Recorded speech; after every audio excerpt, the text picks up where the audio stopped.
That being said, you are currently in company of extremely violent individuals.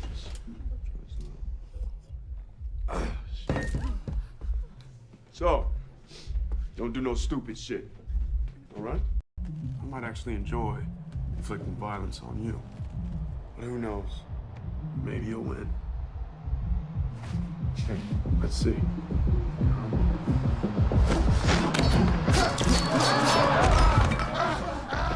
See my point?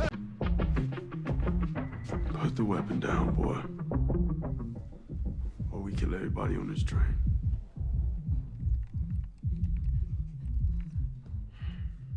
I said put the gun down.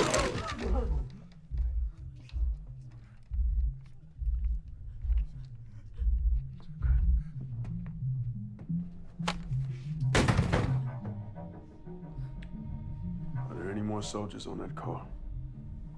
There are.